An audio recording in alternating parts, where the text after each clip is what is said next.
ना। सूरज कब निकलता? सूरज दिन में निकलता और चांद रात में निकलता, है ना। सूरज दिन में निकलता, चांद रात में निकलता, लेकिन हमारे आपके बाप का लिखा हुआ जो संविधान है वो ना तो ये दिन देखता और वो रात को ना 12 बजे देखता, ठीक है ना। जब आपकी बहन बेटी के साथ अत्याचार बलात्कार होगा, बेशक आप किसी भी भगवान को मानने वाली हो, लेकिन जब आपके साथ अत्याचार बलात्कार होगा तो सबसे पहले संविधान का सहारा लेके, चाहे रात को 12 बजे हो फिर भी आप संविधान का सहारा लेके कोर्ट कचहरी थाने में जाते हो ना। तो हमारे आपके बाप का जो संविधान है वो दिन में रात नहीं देखता, दिन में रात में ये कुछ नहीं, वो 24 घंटे काम करता है कि नहीं। प्रिय धर्म बंधुओं, ये बाबा साहब अम्बेडकर ने काम कर दिया। क्यों? बाबा साहब अम्बेडकर ने कमाल कर दिया और दीन गरीब अनाथों को, भिखारियों को माला माल कर दिया। ये सिर्फ और सिर्फ बाबा साहब अम्बेडकर ने। क्यों?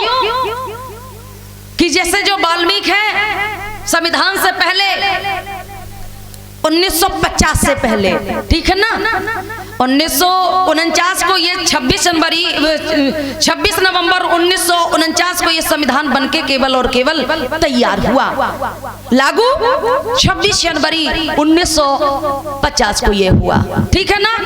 उससे पहले वाल्मीकि के घर में वाल्मीकि ही पैदा होता था, वाल्मीकि के घर में वाल्मीकि पैदा होता था, कुशवाहा के घर में कुशवाहा ही पैदा होता था, जाटव दोहरे गौतम के घर में जाटव दोहरे ही पैदा होता था, ब्राह्मण के घर में ब्राह्मण ही पैदा होता था। लेकिन आज अगर वाल्मीकि के घर में डॉक्टर पैदा होता, राष्ट्रपति पैदा होता, तो ये किसकी बदौलत? ये बाबा साहब अम्बेडकर के भारत का लिखा हुआ संविधान की बदौलत, ठीक है ना। प्रिय धर्म बंधु, आइए अब जिसकी बदौलत हमें पढ़ने का मौका मिला, जिसकी बदौलत ये चिल्लाने का मौका मिला, अब चिल्ला तो तभी पाएंगे जब थोड़े बहुत पढ़े लिखे होंगे, ठीक है ना। वैसे अन्य जो कथा भागवत होती उनमें तो चाहे आपको ओलम भी पता ना हो और फिर भी आप झूठ मूठ बक्के और कह सकते हो, समय को काट सकते हो, कहना चाहिए समय को काटना। लेकिन यहाँ तो बिना पढ़े लिखे की तो कुछ है ही नहीं, है सही बात। अब अगर हमें ये पढ़ने का मौका मिला, पढ़ने का अवसर मिला, तो ये मिला सिर्फ और सिर्फ भारत की महिलाओं को, वाल्मीकि से लेके ब्राह्मण तक की महिलाओं को पढ़ने का अगर ये मौका मिला, तो ये बाबा साहब अम्बेडकर की बदौलत तो मिला ही है, लेकिन जो हिम्मत और पहली शिक्षिका को हम लाख बार करोड़ों बार सलाम करते, नमन करते, जिन्होंने ये साहसी कदम बढ़ाने का काम किया, माता सावित्रीबाई फुले, ठीक है ना। भोले लोगों, अब हम लोग पूरन गौरी के बाद उनकी गृहिणी जो झलकारी बाई ने लड़ाई लड़ी और आज जो झांसी को बचाने का काम जो किया वो किया झलकारी ने, लेकिन नाम किसका आता? कोई तो बेचारा करते करते काम मर गया, उसका कोई नाम नहीं। इसीलिए कहा जाता भारत की उल्टी रीत, कदर नहीं इंसानों की और महान पुरुषों का मान नहीं, पूजा होती शैतानों की, पूजा होती बेईमानों की। वीरांगना झलकारी बाई कोरी की जगह पता है लक्ष्मीबाई का नाम आ गया, और उसके बाद गोबर, कंकड़, पत्थर, लाठी, डंडा, गाली ये खाने का काम किया सावित्री ने। लेकिन विद्या की देवी का किसी और का नाम बता दिया जाता, किसका? सरस्वती का, ठीक है ना। ऐसे ही अगर कोई वीरांगना है, वीरांगना तो मल्हा समाज में जैसे कह सकते हैं निषाद, ठीक है ना। जरा सुनिए, समझिए, धीरे से इधर से उधर खिसक जाइए, लेकिन सुनिए। हमें ये पता है कि हम जैसे ये बोल रहे हैं तो आपको केवल गाना सुनने हैं, है ना। आप चाचा बोर तो नहीं हो रहे हैं? ठीक है। अब झलकारी बाई की जगह लक्ष्मी का नाम, सावित्री बाई के समय जगह सरस्वती का नाम। ऐसे ही जो वीरांगना, कहना चाहिए भारत की पहली और दुनिया की, विश्व की तीसरे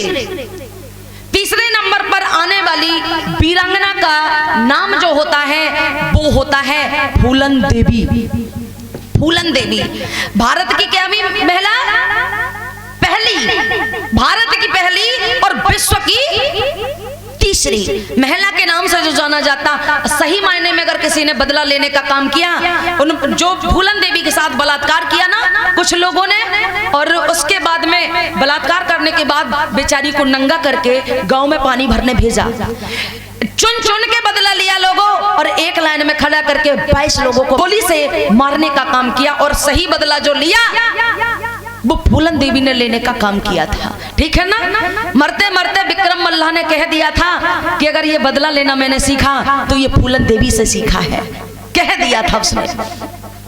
तो फूलन देवी बनो, दुर्गा नहीं बनना, लक्ष्मी नहीं बनना, हमें फूलन देवी बनना पड़ेगा।